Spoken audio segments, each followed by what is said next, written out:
खुलुमबाय अरुण ब्रह्म इउटुब चेनेलाव नोंथांमोनखौ फिन खनसे बरायहरबाय। बे समाव आं दंफैयो गुवाहाटी नोगोरनि साखाथियाव थानाय दलबसे हाजो। बे हाजोआवबो बर'फ्रा गोबाव समनिफ्रायनो रायजो जानानै दङ। थारैनो बे समाव बे हाजोआव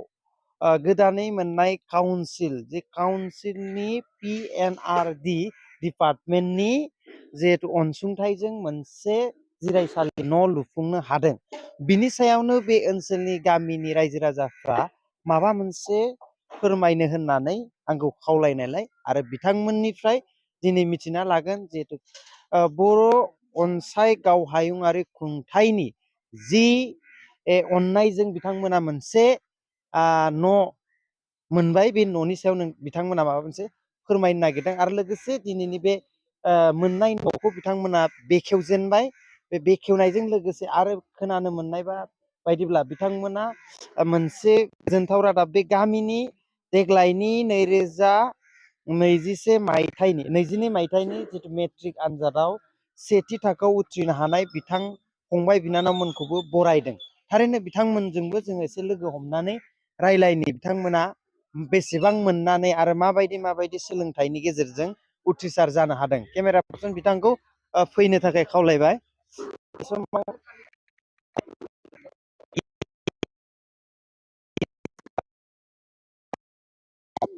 बेयाव गिबियावनो आंनि अरुण ब्रह्म इउटुब चेनेलाव बरायबाय। जितु नोंथांमोननि दिनैनि हाबाफारि दिनै मा हाबाफारि लानायमोन बेनि एसे फोरमायनो थाखाय गुरैयै खावलायबाय। नोंथांमोना जिहेतु दिनै मोनसे गोजोननाय बाथ्रा फोरमायदों, बेनो जाहैबाय BKWSC बर' कसारी अनसाय गाव हायुङारि खुंथाइनि जितु गंसे न' नोंथांमोननाव बानायदोंमोन। थारैनो बे समाव बे गामिनि रायजो जानानै नोंथाङा माखासे बाथ्रा बे न' मोननायाव आरो गाव हायुङारि खुंथाइ बर' कसारी बिनि सायाव नोंथाङा मा बुंगोन आरो नोंथांमोननि गोसोआव माबायदि मोनदों दिनै? आं गिबियावनो नोंथांनि चेनेलनि जानानै नोंथांखौ आं साबायखर बावहरनाय जाबाय आरो खुलुमनायखौ बावहरबाय। आं बेखौनो बुंगोन, दिनै जोंहा गोबां नारा नाथानि गेजेरजों जोङो बर' कसारी गाव माने हायुङारि खुंथाइखौ मोननो हादों आरो बे मोनफुंनायनि जितु इन्टारिम बडिनि जा जोंहा EM सारमोन दङ बा चिफ सारखौ लाफानानै माखासे जा दैदेनगिरि जोंनो बर' कसारीनो होदों, बिथांमोननिफ्राय जोंनो मोनसे 5 लाखनि मोनसे अनसुंथाइ हरनाय जादोंमोन PNRD डिपार्टमेन्टनिफ्राय। PNRD बेखौ जों रोजा रोजा साबायखर बावदों। दा बिथांमोनखौ जोंनि जितु बर' कसारीनि जा गाव हायुङारि खुंथाइनि जा जोंनि दैदेनगिरि आरो चिफ सारजों लोगोसे EM चेयारमेन सार गासैखौबो जोंनि बे ओनसोलनि रायजोनि जानानै लोगोसे मालिगाव आन्सलिकनि खौसेथि बर' सुबुं आफादनि जानानै साबायखर बावहरनाय जासिहरदों। बे एक्जेक्ट जायगाखौ मा होनो नोंथांमोननि जोंनि बे एक्जेक्ट जायगाखौ जोंनिखौ ओरैनो थारमाने रेभिनिउआव आइदिंगिरि होनना बुङो जों, खिन्थु जोङो आइदिंगिरिनि आन्दारावनो जोङो बर' सुबा हिसाबै खांख्लाबारि माने गामिखौ मुं लानाय जादों। जोंनियाव टटेल 375 माने न'खर दङ। 375 न'खर बर'फ्रा बे हाजोआव आरो बे हाजोआव बे मोनबेसे गामि? बेयाव जोंनियाव टटेल जोंनि मालिगाव आन्सलिकनि आन्दाराव बेखिनि एरियायाव टटेल 11था गामि दं। 11था गामि जायो 11था सुफा दं। आरो दिनै बे समाव नोंथांमोननि गामिनि बा ओनसोलनि मेट्रिक आनजादाव मोजाङै उथ्रिसार जानो हानाय बिथांमोनखौ बरायदों। बिथांमोनखौ लोगो हमजागोन नामा? बिनानावमोनखौ आं लोगो हमनो गोसो जादों। बिनानावमोना फै आरो फंबाय सोरजिला भुमिका आरो जोंहा नै फंबाय बिथाङा जाबाय हबित बर'। देग्लायनि मेट्रिक आनजादाव जिहेतु इखौ मिथिगौमोन आं 85% नि सायाव मोनगोन होननानै, थेवबो 90% नि सायाव मोनगोन होनना आङो आखा लायाखैमोन र'। स्कुला मा स्कुल नोंना? स्कुला आंनिया सेन्ट बिवेकानन्द इंलिश एकाडेमि। बे स्कुला जोंनिया मोजांथार।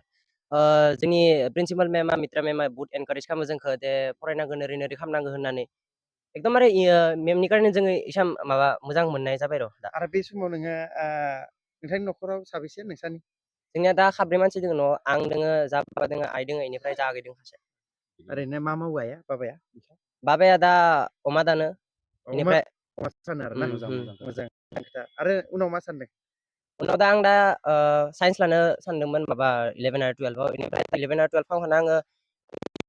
नागिरदों आरो नों फंबायखौ नैबे ओनसोलनि बे हालामनि गोबां दैदेनगिरि आरो नोंथाङा सासे बर' कसारि अनसाय गाव हायुङारि खुंथाय मिथिगौ ना BKWC मिथिगौ काउन्सिल मिथिगौ दा बिनि चेयारमेन डक्टर गाम्बारु मोसाहारिया नोंखौ बरायदों दा मा सानगोन बिथाङा मोनसे खोथा खावलायदों आंबो खोनादों जिहेथु नोंथांखौ सासे मोजां सुबुं जानो थाखाय बिथाङा आसा खालामदों बिथाङा रायजो राजाफोरनि आसाखौ पुरन खालामगोन ना खालामा नों आङो जेमान हायो आङो सिङाव बेसेन नङा इखौनो सेस्था खालामनो कारने दा बे गुवाहाटि नोगोराव जिहेतु थानाय एबा सोलोंथाइ लानायाव गोबां जेंना फैयो बेयाव थानाय गोबां बर' सुबुंफ्रा जिहेतु साक्सेस खालामनो हाया माने गाज्रि बेसादाव लोब्बा थायो थिग बेबायदि निस्सय सिन्था जागोन नामा उनाव मालाबा गाब्र'गोन नामा नोंथाङा गाज्रिथिंआलाय थांखाया आं इखो आं खिथानो हाखायो गुवाहाटियाव होनोब्ला जों बांसिनखौनो दिनैसिम माने 90% बर' सुबुंफोरखौ मोजां जालांनायखौ नुवा जुदि बेनिफ्राय नों गोजानाव थानो हागोन ना गाज्रिनिफ्राय जेमान हायो आं इनो ट्राइ खालामगोन गोजानाव थानायनि जिहेतु रायजोफोरनि खावलायनाय बायदि खामानि मावगोन ना मावा मावगोन गोजोननाय थाबाय थिग दं आरो बिनानावमोनबो दङ बिनानावाबो बेसे पारसेन्ट लानानै पास जानो हायोमोन 53 मा फरायसालि नोंना अम्बिकागिरि मा मिडियाम एसामिस मिडियाम ना ओरैनो न'खराव साबेसे न'खराव नोंसा आइ बाबा बिदा फंबाय बेसे आइ दोङो आफा दोङो आब' दोङो ओमफ्राय खासे बिफं माखासे आगै दों मा मावो आइ बाबाया आइया न'आवनो थायो ओमफ्राय आफाया गारि सालायो टेम्पु सालायो न'निनो टेम्पुआ ओरैनो न'आ मा गामि नोंसिना गामिया गरायसरनिसो बेयावनो थायो आरो दाना गरायसरनि ओमफ्राय दिनै बरायबाय बेखौ माबायदि मोनदों मोजां मोनदों सिगांफोर बराय जाफेराखै बिदि गिबि बराय जादों एबार मा थांखि बरायदों बेखौ मिथिना मिथिया मानो बरायदों नोंसोरखौ मिथिथ्रा नोंसोरखौ मोजां सासे सुबुं आरो बिनिख्रुइ साबसिन फरायथों साहस होदों आरो मोजां फिथाइ मोनदों उनाव मा जागोन नोङो डाक्टर जाबा मा खालामगोन रायजोफोरखौ बिराद बुरजा फैसा लाना सिकित्सा खालामगोन ना ओरैनो सिकित्सा खालामगोन ओरैनो खालामगोन गोजोननाय थाबाय बिनानाव दे बिनानावाबो ना नोंना जायगाया बहा आंना इयावनो मा गामि होनो इयाव थानायखौ आइदिंगिरि बेसे पारसेन्ट मोननाय 51 ओरैनो दिनै बरायबाय नोंखौ नों मा सानदों उनाव फैबाय थानाय समाव आङो गोदोर फरायनो सानदों गोदोर फरायनो सानदों नोंनि स्कुला मा स्कुल शंकरदेब फैखोन गोदोर मालिगाव एसामिस मिडियाम एसामिस मिडियाम उनाव मा मावगोन नों आङो पुलिस जानो सानो पुलिस जागोन ना नों गेलेयोबो होनदों नामा न'खराव साबेसे साथाम मा बाबा आइ मा मावो बाबाया दखान होयो ओमफ्राय माया हाउस वाइफ मा दखान गेलामाल दखानाव बहैयो न'आवनो दोङो न'आवनो दंखायो न'आवनो सोरबाफोर गेलामाल नांगौबा दखानाव फैनो हागोन आरो ना दे आइ बाबाया मा होनो नोंखौ जे फरायनानै मोजां गेदेर मानसि जानो थिनो जितु बे गुवाहाटि बायदि एरिया जायगाया मोनसे बिराद माने सेफ थानो गोनां जायगा बेयाव हिनजावसाफोरनि जितु बेयाव माबायदि नोंखौ सेफ खालामगोन माबायदि नाजागोन आंखौ माने मोजां मानसि जानो नाजायो इयावथ' बिराद गाज्रि मानसि जायो गुवाहाटिया मोनसे नोगोर बेयाव खुनु मानसिखौ मानसि हिसाबै बाहायलाया बिराद मोनसे डेन्जार जायगा आरो गिख्रंथाव जायगा बेनिफ्राय बासिनो थाखाय नोंथाङा बिराद माबायदि नाजागोन होनदों आं इफोरनिफ्राय गोजानाव थागोन जिमान हायो आंनि जिखौनो मोजां सेफ खालामगोन आरो गोजोननाय थाबाय बिनानावमोन आरो सोरबा दंबावोमोन जोंहा गैया गोजोननाय थाबाय जिहेतु दिनैनि बे हाबाफारियाव आंबो बाहागो लानो मोननानै गोजोननाय मोनदों बेयाव दिनैनि बर' कसारि अनसाय गाव हायुङारि खुंथायनि मासिगिरि गेदेमा डक्टर गाम्बारु मोसाहारि बिथाङा दिनैनि बे हाबाफारियाव बाहागो लाफैदों थारैनो बे समाव दिनै मा मेसेज होयो बेसे जों मिथिना लानि गिबियावनो अरुण ब्रह्म इउटुब चेनेलाव बरायबाय खुलुमबाय दिनै बे समाव दिनै नोंथांनि आखाइजों बेखेवनो मोनबाय गाव हायुङारि खुंथायनि जि मोनसे PNRD नामा पिनारदि बिनि जे बाजेटजों न' गंसे लुफुंबाय जितु गुवाहाटि नोगोर बायदियाव दिनै माबायदि मोनदों आरो बेखेवफैनो मोननानै आरो काउन्सिलनि मासिगिरि जानानै गिबि गिबियावनो इउटुब चेनेलसिम बयनिसिमबो खुलुमनाय बावहरबाय आं जोबोद मोजां मोनदों दिनै दिनै 12 जुन 2022 मायथाइनि थ' बर' कसारि वेलफेयार अट'नमास काउन्सिलनि जानानै दिनै गिबि खेब जोङो थांनाय 2020-21 नि जा फाइनान्सियेल बाजेट बे बाजेटनि जा थिखानाय बे मोनफ्रोमबो डिपार्टमेन्टखौ सालायनो थाखाय जा रां होदोंमोन 50 लाख बे रांजोंनो आङो बर' कसारि वेलफेयार अट'नमास काउन्सिल जानानै दिनै थांनाय 24 नभेम्बराव मोनसे बे न' लुफुंनायनि थाखाय मोनसे खाम्फा गायसनदोंमोन फैयै फैयै दिनै बे खाम्फा गायसननायनि उनाव 5 लाखनि PNRD डिपार्टमेन्टनि जानानै आं जा अनसुंथाइ होनाय बे न'खौ दिनै बेखेवनो मोननानै आं जोबोद गोजोननाय मोनदों आरो बे समाव जिहेतु बेबायदिनो मोनसे बाजेट थांबाय ओरैनो बबे बबे जायगायाव बेबायदि लुफुंनो हाखो आरो खामानिया जाफुंदों दा आंनि जा डिपार्टमेन्ट PNRD डिपार्टमेन्टनिफ्राय गलाघाट दङ गलाघाटआव 4 स्किम दङ बेनिफ्राय नगाव दङ सरि मा होनो हजाय दङ बेनिफ्राय साउथ कामरुपआव दङ 2 स्किम दं आरो गुवाहाटि कामरुप मेट्र' बे बाहायबो दंमोन बे